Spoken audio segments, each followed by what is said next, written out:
Le parti pris.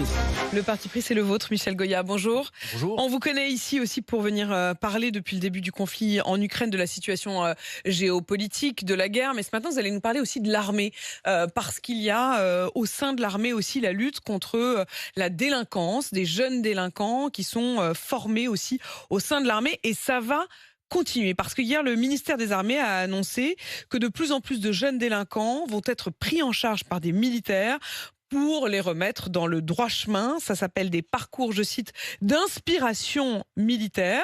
Il se trouve que ça marche et que ça a marché de point de vue expérimental et que ça va donc sans doute être élargi. Vous estimez que c'est pas le rôle de l'armée ?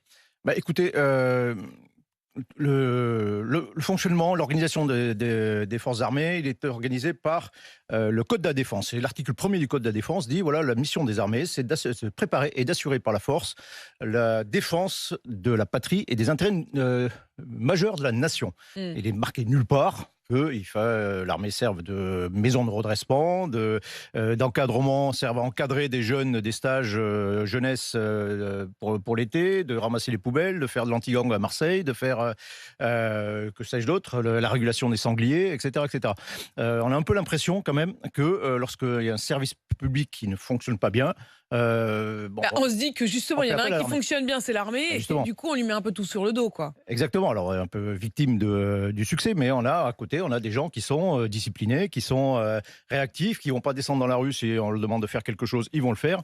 Mais c'est une solution de démonstration, mais pas plus. Alors concrètement, ces fameux stages d'inspiration militaire, comme ils disent, ce sont des stages avec une pratique, je cite, intensive d'activités militaires, marche, bivouac, secourisme, chantier de génie écologique. Il y a une semaine de découverte du monde militaire et de visite d'unités des armées. Il y a un accompagnement à l'insertion professionnelle qui est même proposé à ces jeunes afin des orientations vers des métiers soit civils, soit militaires suivant leur parcours. Et on a presque l'impression que c'est une sorte de super scoutisme.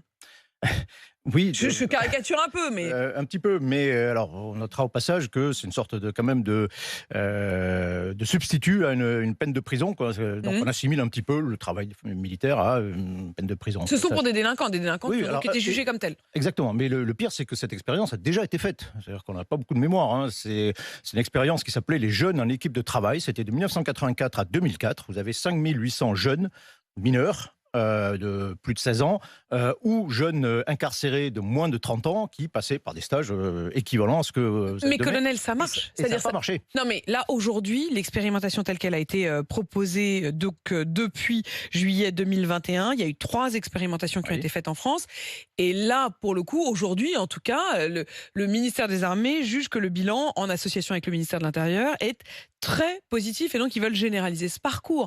Alors, très positif du point de vue des délinquants, c'est-à-dire du point de vue de la remise dans le droit chemin, si on peut dire, de ces délinquants.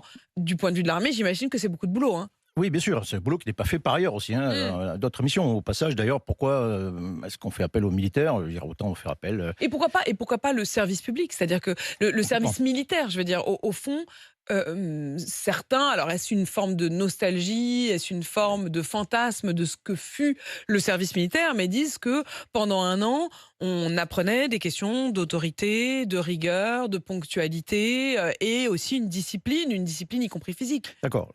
Je reviens sur votre première remarque, je vais répondre à votre question. Je reviens sur cette expérience des jets, on appelait ça, les jeunes équipes de travail. Donc là, on a des résultats sur la longue durée, sur 20 ans. Oui. Et on s'est aperçu que 2 tiers des jeunes qui passaient par là récidivaient et retombaient dans la délinquance. 2 tiers des jeunes. Ça marchait un peu plus pour les adultes. Là, il y avait 20% de gens qui se retrouvaient à nouveau en prison quelques temps plus tard, mais sur la longue durée, on s'est aperçu que c'était beaucoup d'efforts en réalité pour un résultat qui était relativement faible. Maintenant, pour répondre à votre question, oui, mais je veux dire, c'est pas une fin en soi. La vie de soldat, c'est une vie qui est dure, mais elle est dure pas pour rien, quoi. Elle est dure parce qu'on se parce qu'il y a un but derrière, parce qu'il y a un dépassement de soi.